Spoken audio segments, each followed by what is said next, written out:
I had a family once who called me and said, can you come in and convince my dad he needs services in the home?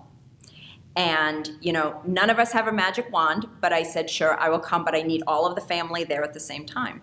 And when I came in, I said, I understand that your family is concerned and that they want to bring in services into the home. And he said, yes, but absolutely not. And so I said, so let me just understand what your goals are.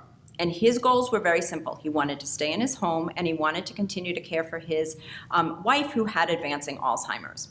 And this was back in a state that had a lot of snow and a lot of winter weather. And so I said, so, tell me a little bit about your day-to-day activities. And he shared about going out and shoveling snow and chopping ice and raking the leaves in the fall and going downstairs on the rickety stairs in an older home to do laundry.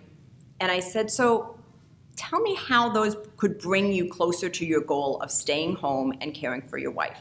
And he kind of sat back for a moment, and he thought, and he said, they really don't. In fact, they probably are going to damage that goal altogether. Because if I fall, my wife is not going to be able to call 911. And very likely I'm going to be out there for a while. My kids don't live in town. And if they come with an ambulance to take me to the hospital, my wife can't stay by herself and should probably have to go into a nursing home for while I'm in the hospital. And I don't know if she'd be able to come out.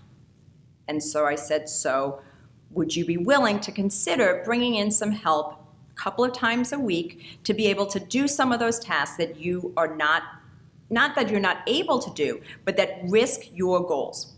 And he said, absolutely. So we put together this plan of care. His kids, in the meantime, were looking at me as if I was the fairy godmother because I had gotten him to do something that they couldn't. And there was two reasons why. One, I wasn't his family.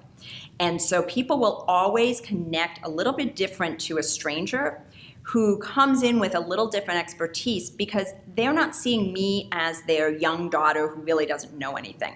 And people tend to be polite, at least to hear people out and maybe hear something that they're saying versus their own family where they're often going to cut them off. Second, he told me what he wanted. I just told him how to get it. He, from his kids, heard, Dad, you're old, you're feeble, you're frail, we're going to take over. That wasn't what their message was in their heart, but that's how he heard it. And so that's another way to really think about how you can make those connections.